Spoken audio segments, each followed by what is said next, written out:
She can't breathe, mister. Please help my mama, the child begged.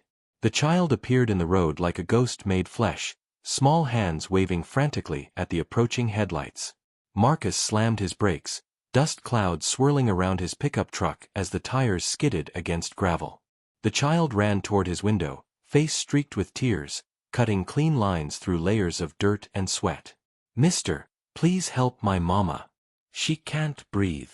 The words tumbled out between gasping sobs. She can't breathe. Marcus killed the engine and stepped out, his weathered boots hitting the ground hard. The child grabbed his calloused hand with surprising strength, pulling him toward a farmhouse that looked ready to collapse under the weight of neglect. What's wrong with her? I don't know. She was fine this morning, making breakfast, and then she just fell down. The front door hung open on rusted hinges. Inside, the air felt thick and wrong, carrying a metallic taste that made Marcus's throat burn. He found her on the kitchen floor, a woman maybe 30 years old, her lips tinged blue and her chest rising in shallow, desperate movements. Jesus Christ! Marcus dropped to his knees beside her, pressing his ear to her chest. Her heartbeat hammered erratically against his cheek. What happened? He looked up at the child, who stood frozen in the doorway. I don't know. She just collapsed. The woman's body seized, her back arching off the linoleum floor. Foam appeared at the corners of her mouth, her eyes rolling back until only white showed. We need to get her to a hospital. Now. The nearest one's in Millfield. How far? 50 miles. Marcus cursed under his breath. 50 miles through winding back roads with a woman who looked like she was dying. He scooped her into his arms, surprised by how light she felt, how her breathing seemed to grow more labored with each passing second. Get in the truck. Both of you. The child hesitated at the threshold, looking back at the empty house. She's gonna be okay, right, mister? Marcus met the child's eyes, seeing fear there that belonged to someone much older. He wanted to lie, to offer comfort, but something in the woman's condition told him this wasn't an accident. We're gonna try everything we can. They ran toward the truck together, leaving the farmhouse door swinging open behind them, as if the building itself was gasping for air. The county hospital smelled like bleach and fear. Elena lay motionless on the gurney, machines beeping around her as doctors moved with urgent precision. The child pressed against Marcus's side, small fingers clutching his jacket like a lifeline. Marcus kept one protective hand on the child's shoulder, his eyes never leaving Elena's pale face. Sheriff Martinez pushed through the emergency room doors, his badge catching the harsh fluorescent light. He was a big man with tired eyes and the kind of mustache that belonged to a different decade. You're the one who brought her in? Yeah. Found her on the kitchen floor. And you are Marcus Webb. Just happened to be driving by when the kid flagged me down. Martinez turned his attention to the child, crouching down to eye level. What's your name, sweetheart? Danny. Danny, where's your daddy? The child's grip tightened on Marcus's jacket. My daddy left last week. Left? Where'd he go? Don't know. He just packed his truck and drove away. Martinez stood, pulling a small notebook from his shirt pocket. Who else knew your mama was home alone? Danny shrugged, eyes darting between the sheriff and the doctors working over Elena. Nobody, I guess. Did anyone come to visit your mama? Anyone at all? The men in the big truck. They said she had to pay. Marcus felt something cold settle in his stomach. Martinez stopped writing, his pen hovering over the page. What kind of truck? White one. Real big. Had words on the side but I can't read them yet. What did these men want your mama to pay for? Daddy's stuff. They said he owed money for equipment or something. Martinez closed his notebook. When was this? 3 days ago. Mama told them to go away. She was real mad. Through the treatment room window, they watched a doctor check Elena's pupils with a small flashlight.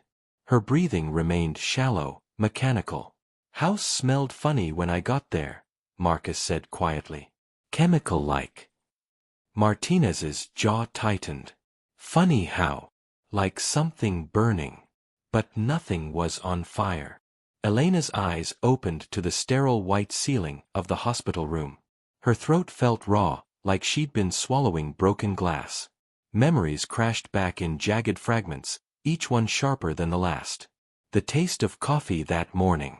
Danny is asking for pancakes. Then the knock on the door. The men from Morrison Industries had stood on her porch like vultures in work boots. 3 of them, clipboard in hand, smiled that never reached their eyes.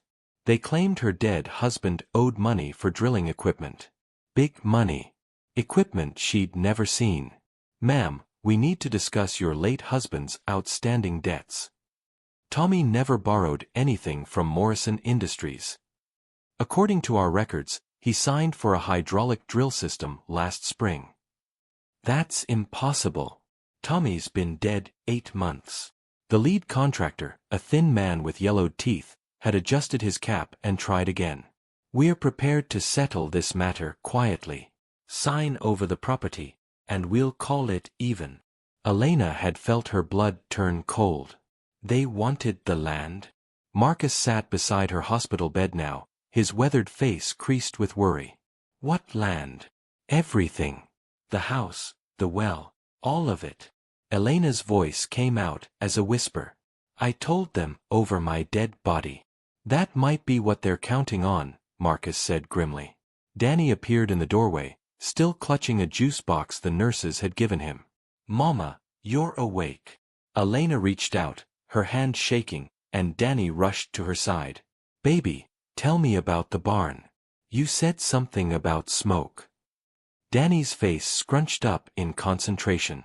It was weird smoke. Green-like. Came out of the ground, near the old well.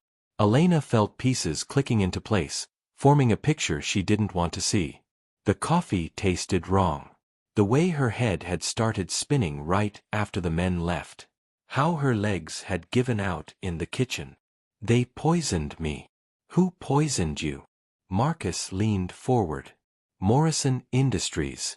Those men who came to the house. Elena's grip tightened on Danny's hand. They put something in my well water. Or in the ground around it. Sheriff Martinez appeared in the doorway, his bulk filling the frame. How are you feeling, Mrs. Rodriguez? Elena studied his face, noting how his questions yesterday had focused more on her family situation than on the men who'd threatened her. Why aren't you asking about Morrison Industries, Sheriff? Martinez's expression didn't change, but something flickered behind his eyes. Something that looked like guilt. Marcus drove back to Elena's property as the sun dipped behind the tree line, ignoring Sheriff Martinez's explicit orders to stay away. Something about the way Martinez had looked when Elena mentioned Morrison Industries gnawed at him like a splinter under skin. The farmhouse sat empty and waiting, its open door swaying in the evening breeze. He went straight to the barn, following his instincts more than any plan. The structure leaned heavily to one side, its wood gray and weathered. Inside, hay bales were stacked against the far wall in a pattern that looked too deliberate. Marcus grabbed the first bale and heaved it aside. Industrial containers gleamed dully in the fading light. 5 of them, each marked with chemical symbols that made his blood run cold. The labels read like a poison recipe. Methylene chloride, trichloroethylene, benzene. Enough toxic waste to kill everything within a mile radius. Jesus Christ. He pulled out his phone and called his brother-in-law, a water quality inspector in the next county over. Eddie, I need you to test some well water. Tonight. Marcus, what the hell are you mixed up in? Just bring your kit. And don't tell anyone where you're going. Eddie arrived an hour later with a testing kit that looked like it belonged in a laboratory. They worked by flashlight, drawing samples from Elena's well. The results came back in numbers that shouldn't have been possible. These contamination levels should have killed her months ago, Eddie whispered, staring at his equipment in disbelief. How long has she been sick? Marcus asked when Danny emerged from the shadows, having snuck away from the hospital. Since winter. But Mama's strong. Strong enough to survive this? Danny's chin lifted with fierce pride. Strong enough to fight back. What do you mean, fight back? Danny beckoned them toward a massive oak tree behind the house. At its base, partially hidden by exposed roots, was a metal box wrapped in plastic. Inside, Marcus found a collection that made his hands shake. Photographs of Morrison Industries trucks dumping waste, contracts with forged signatures, letters between company executives discussing problem properties that needed to be cleared. Your mama buried all this.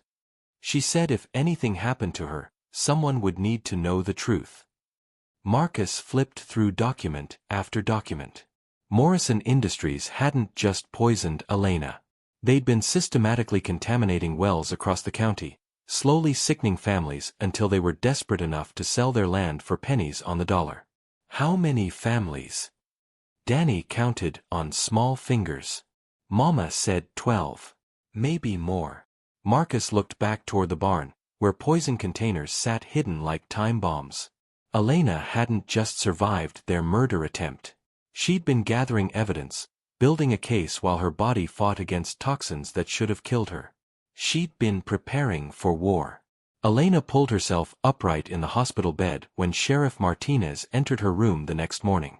Her voice came out as a rasp, but her eyes burned with clarity. Danny sat in the corner chair, coloring book forgotten in his lap, while Marcus stood by the window like a sentinel. We need to talk, Mrs. Rodriguez. Yes, we do. Elena's fingers gripped the bed rail. About Morrison Industries. About the money they've been paying you. Martinez's hand instinctively moved toward his weapon. That's a serious accusation. It's a serious crime. How long have you been covering up their dumping operations? You don't know what you're talking about. Marcus stepped forward, holding up his phone. Federal investigators on her way. Should be here by noon. Martinez's face went pale beneath his mustache. You called the feds? Had to. Local law enforcement seems to be compromised. Elena watched Martinez's jaw work, his eyes darting between them like a cornered animal. You sold out your own people. I kept this county running. By letting them poison children? Sometimes sacrifices have to be made. Not my child. Not anymore. Martinez pulled out a folded document from his jacket pocket, his movements sharp and aggressive. Sign this deed, Mrs. Rodriguez. Transfer the property to Morrison Industries. Do it now, and I'll make sure Danny stays with you. And if I don't, Child Protective Services gets called. Kid goes into the system while we investigate your fitness as a mother. Elena felt Danny's small hand slip into hers, his coloring book sliding to the floor with a soft thud. You'd take my son? I'd do what's necessary to protect this community. Marcus moved closer to the bed. Other families are coming forward, Martinez. The Hendersons, the Clearys, the Washingtons. All with the same story. All with the same mysterious illnesses. They don't have proof. They will. Federal investigators bringing a whole team. Environmental Crimes Unit, Public Corruption Task Force. Marcus's voice grew harder with each word. They're going to tear this whole operation apart. Martinez's hand dropped to his holster, his fingers wrapping around the grip of his service weapon. You people don't understand what you're messing with. Elena didn't flinch. I understand perfectly. You took their money and let them kill us slowly. Sign the deed. No. Martinez drew his weapon, the metal catching the fluorescent light. Danny pressed closer to his mother, but Elena's voice never wavered. You going to shoot a sick woman in front of her child? In a hospital. I'm going to do whatever it takes. Marcus pulled out his phone again, finger hovering over the emergency call button. Federal agent's name is Sarah Chen. She's probably wondering why I haven't checked in yet. The room fell silent except for the steady beep of medical equipment. Martinez's weapon shook slightly in his grip, sweat beading on his forehead. Elena smiled, her voice gaining strength. Your move, Sheriff.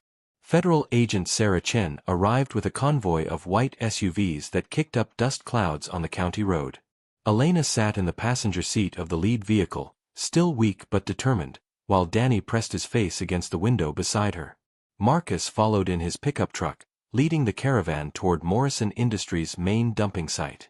How many locations are we talking about? Chin asked, her voice crisp and professional. At least 6 properties. Maybe more. Elena pointed toward a fenced compound ahead. That's where they stored the chemicals before dumping them. The site looked innocent enough from the road, just another industrial facility with corrugated metal buildings and a chain-link fence. But when Chen's environmental team began digging, they found horror buried in neat rows. Barrel after barrel of toxic waste, each one leaking poison into the groundwater that fed the entire county. Jesus Christ, one of the technicians whispered, his hazmat suit gleaming in the afternoon sun.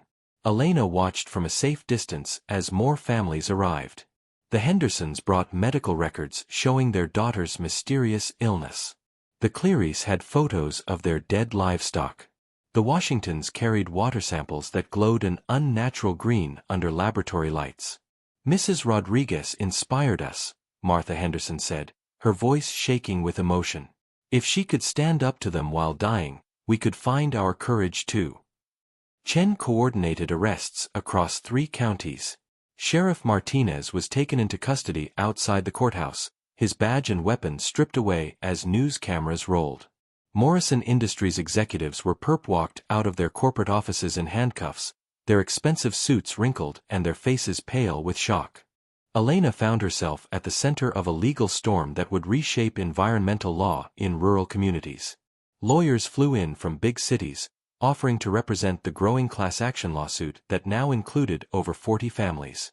Will they pay for what they did? Danny asked one evening as they sat on the hospital room windowsill, watching the sun set over a clean horizon. They'll pay. All of them. Elena's voice was stronger now, her breathing clear and steady for the first time in months. And Mama. Elena pulled her son close, feeling the weight of fear finally lift from her chest. The poisoned air that had suffocated her for so long was gone, replaced by something she'd almost forgotten existed. Hope. Mama's going to be just fine. Outside, the county stretched endlessly under an open sky, its soil ready for healing, its people ready for justice. 6 months later, Elena knelt in rich, dark earth that no longer reeked of death. Her hands worked the soil where Morrison Industries had buried their poison barrels, now replaced with clean dirt trucked in by the federal cleanup crew.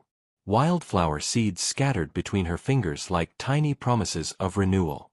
Danny ran through the garden rows, his laughter echoing across the property that had almost become their grave. His cheeks had color again, his energy restored by water that finally ran clear from their well. The flowers are growing, Mama. Elena looked up from her planting, wiping sweat from her forehead with the back of her wrist. Tiny green shoots pushed through the soil, reaching towards sunlight that seemed brighter than she remembered. Everything grows better in clean soil. Marcus's pickup truck rumbled up the driveway, its bed loaded with lumber and hardware supplies. He'd been coming by every weekend for months, helping repair the damage that years of toxic exposure had caused to their home. Elena watched him unload materials for the new front porch, his movements easy and familiar. You don't have to keep helping us, she called out. I know. Marcus hefted a stack of 2x4s onto his shoulder. I want to. Elena's phone buzzed with another interview request from a journalist writing about environmental justice in rural communities. She'd become an unlikely spokesperson, traveling to testify before congressional committees and speak at rallies across the country. Her near-death experience had transformed her from victim to advocate, her voice carrying the weight of survival. Danny settled beside her in the garden, his small hands mimicking her planting motions. Will you stay strong forever? Elena breathed deeply, her lungs filling completely for the first time in over a year. The poisoned air that had slowly suffocated her was gone, replaced by the sweet smell of growing things. As long as you need me to be. The sun climbed higher, warming the earth where new life pushed upward through soil that finally remembered how to nurture instead of poison.